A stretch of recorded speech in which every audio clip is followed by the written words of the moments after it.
Up filming on my own with my girlfriend on the road in New York. Let's see how I can do solo. So we're going to move this camera back just a little bit. Today on the menu, we are going to be cooking some chicken tortillas, blue corn tortillas. These are very, very delicious. First step when we're cooking a lot of Chef Alex's favorite menu items is we got to prep the meat. So we are getting this chicken nice and ready. We are going to dehydrate it. While we do this, I'm actually going to heat the cast iron pan. You can't see that right now. Just gonna have to trust that it's going on. Hear that going on. Okay, so we're gonna dehydrate the meat. Very, very important. Want to get that water off so we can get that nice sear. And we're going to put our salt on it, and then we got garlic, salt, and onions. Topic today could be UN put out the other day that Americans need to do our job in eating less meat. And I will not be doing that. I will not be listening to the UN so long as I have US dollars and not central bank digital currencies. I'm going to be eating meat. You know it. All right, so we got nice flavor right here. We got onion powder, garlic on one side, and then we're going to do the same on the other side as that pan heats up. Boom.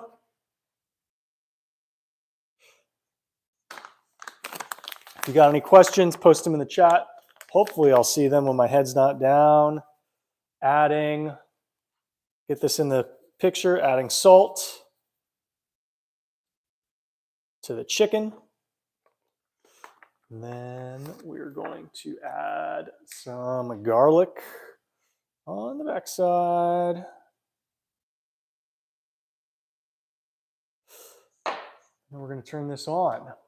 I don't think I've had a chance to share with you guys the update on my schizophrenic handyman. So the last time we did our lunch and live stream was 2 weeks ago, because last week I was in Michigan.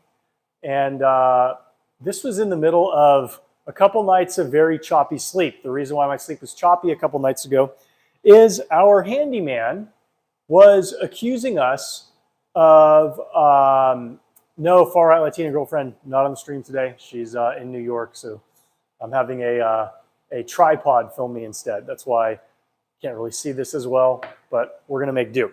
So the pan is getting hot. I'm gonna put a little bit more bacon grease on the pan, just so it doesn't get too crazy on me. And okay, so last we left off with my schizophrenic handyman, he was accusing me and my far-right Latina girlfriend of conspiring with a meth clinic, or a worker or workers at a meth clinic who are trying to get him clean. And these workers, for some reason, according to him, were chasing him around Austin, sending people to spy on him. This man had been driving for Uber in his spare time, and he was convinced that these people sent riders to spy on him. So I could imagine that he may not have lasted very long as an Uber driver, because he was probably accusing the riders of doing the same thing that he was accusing us of doing, which is conspiring with the people who were messing with him, right? So people were messing with him, money was missing, and he was convinced that these people, or this person, was a hypnotist. And thinking about delusions or hallucinations, it's very possible that his family did set him up with a hypnotist, because that is one venue of ameliorating addictions. Okay, pause. We're going to put the chicken on the pan. It's not sizzling like I wanted it to, because the cast iron takes a little bit longer to cook. Probably shouldn't have even used the cast iron because it's chicken. I'll clean it tonight. Forgive me, for I've sinned. And so this guy He was accusing his Uber passengers of conspiring with this bro.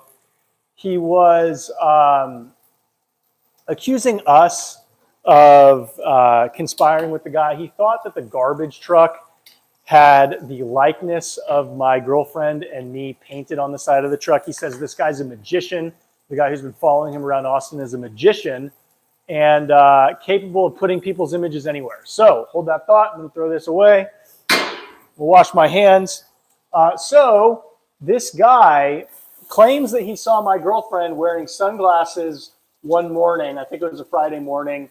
And it was a Wednesday morning. Several hours later, saw an image of my girlfriend wearing those same sunglasses on the side of a garbage truck. And so obviously this didn't happen. We were scared that he was worried that we were conspiring with a person who he'd never met. He swears that this guy's been in our garage because things in the garage were rearranged in ways that he didn't arrange them.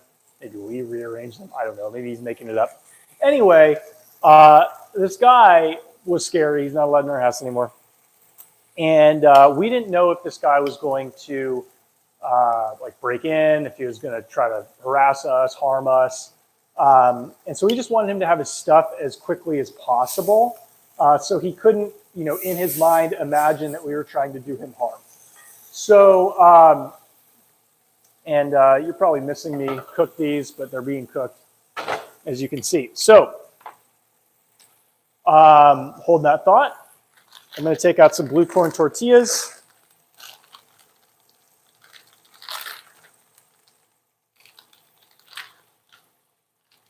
That we can cook simultaneously.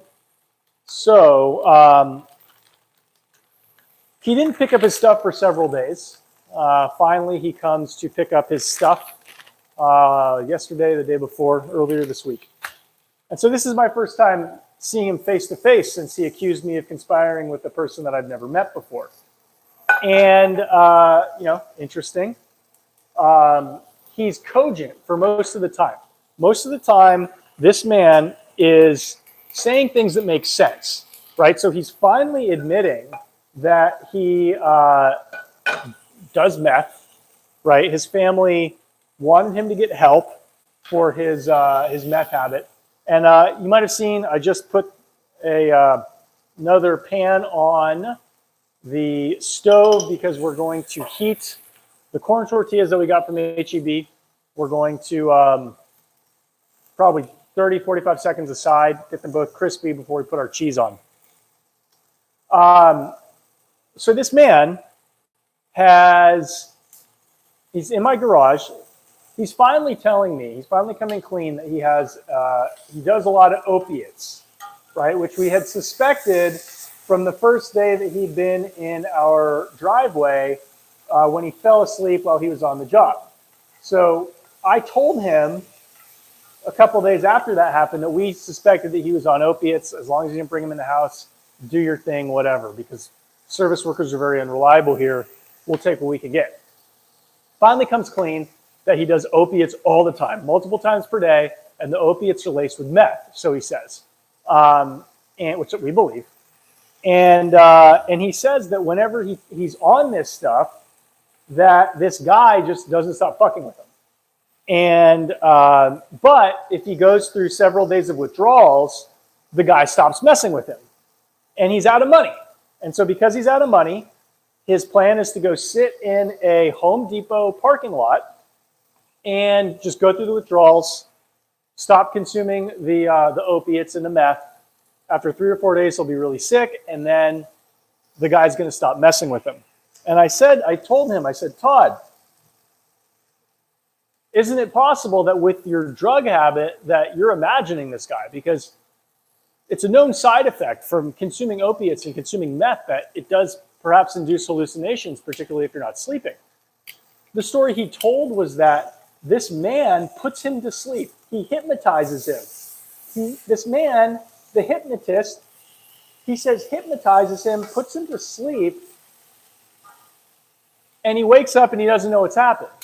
So all of the stories that this man is telling line up completely with the fact that he's just getting high, blasted out of his mind, passing out from the opiates, waking up with less money in his bank account because he spent them on opiates, with stuff rearranged in his car because he's used drugs and can't remember using drugs, and wakes up the next day and assumes that somebody else is messing with him. Okay, so now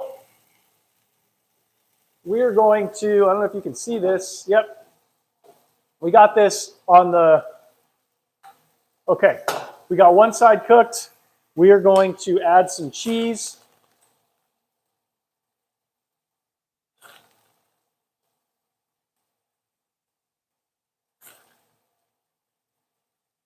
To that one quesadilla. Let that cook for just a little bit.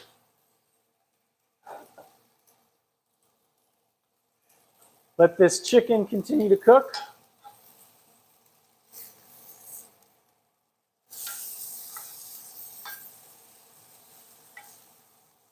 I think this one's done. I'm going to take this one off.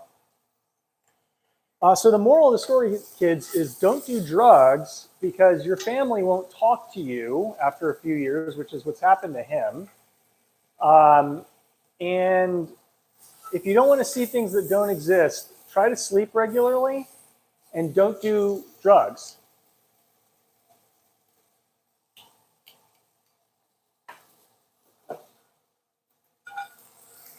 So I just tried poorly to flip this. It's fine, not a big deal. One thing I like to do to heat up the inside of these tacos, these quesadillas, is I cook them. Well, that'll require a little bit of cleanup, but that's fine. We can do it. Okay, we got one cheese quesadilla ready. We're going to do another one.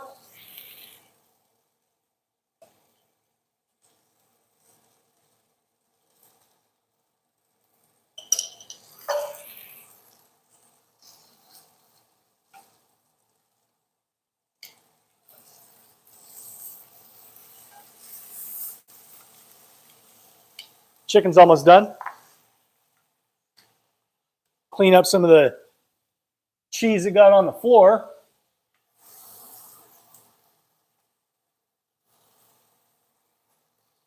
So you can see right now, we got one chicken tender, we got a open face quesadilla.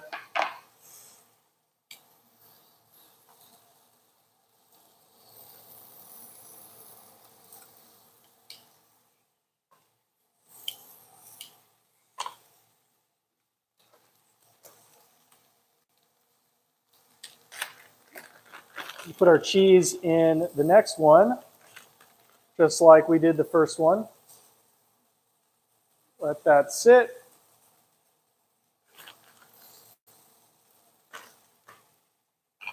All right, this looks like it's ready to sit.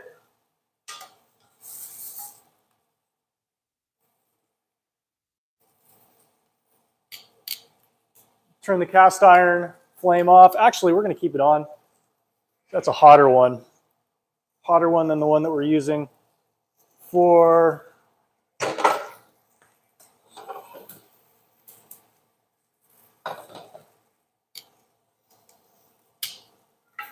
this one is ready. All right, so what we're going to do is we're going to cut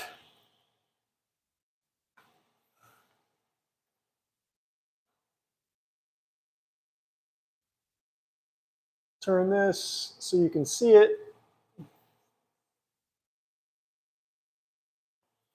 Cut this. Cut the chicken into little cubes, and we're going to throw it on the quesadilla.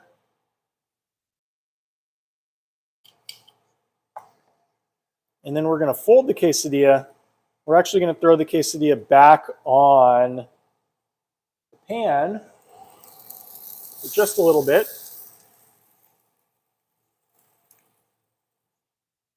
This next one, the cheese is almost melted on the other one, so you didn't have to turn it down because, you know, that got a little bit messy. We like to avoid that ideally, but sometimes Chef Alex has to call audibles.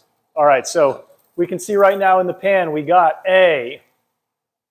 one quesadilla and then one inside of the quesadilla, basically melted but not fully melted. Give that about 10 more seconds.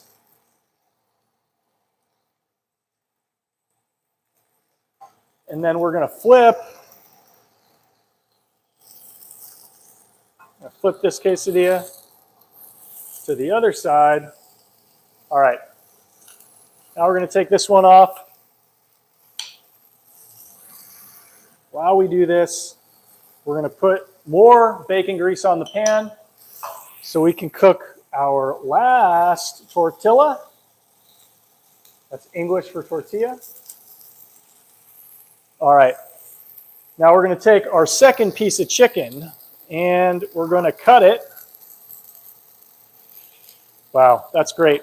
Restaurants aren't going to cook it like that because they like to overcook their chicken because they're sissies and they don't want to risk any degree of food poisoning. But of course, that leaves it insufficiently juicy. So we got our next quesadilla. That's going to go on the pan. Take this one off. I'm going to flip this one. And add some cheese right here.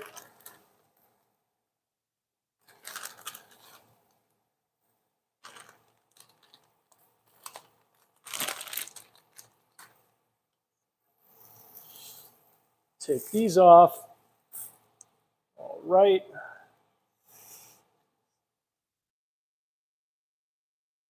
That is totally good.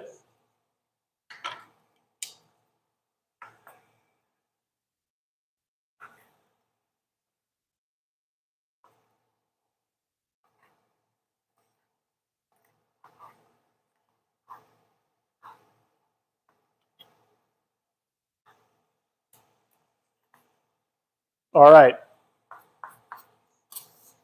You guys can see we are almost done. Apologies for the lack of a far-right Latina camera lady this week. Got my nice Talavera plates.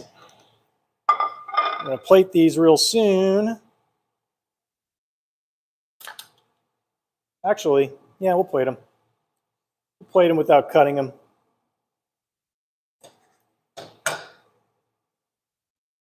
And then, of course, at the end, we're going to throw on our chili garlic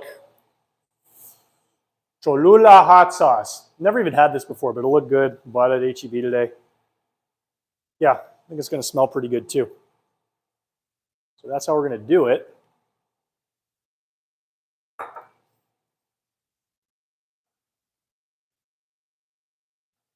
Got this last quesadilla getting good. I'll give you the obligatory bite, of course. It's almost ready.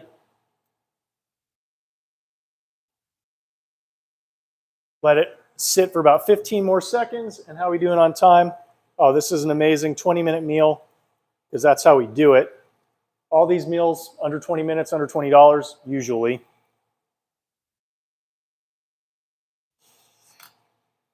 Because I'm a man of the people. All right.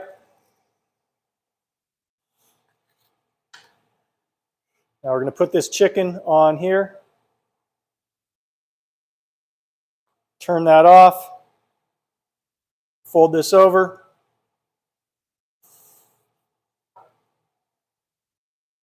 Put a little bit of hot sauce on the side.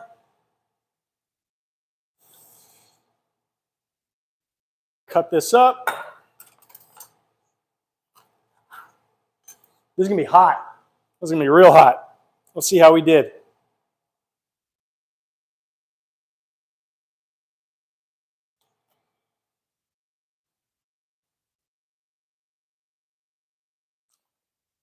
Chef Alex didn't miss. I can't tell you how flavorful that is. You guys got to make these. Hopefully, you'll have been able to pick it up despite the poor camera work on this. Thanks for bearing with us today, Friday. Far Out Latino Girlfriend will be back next week. Peace out.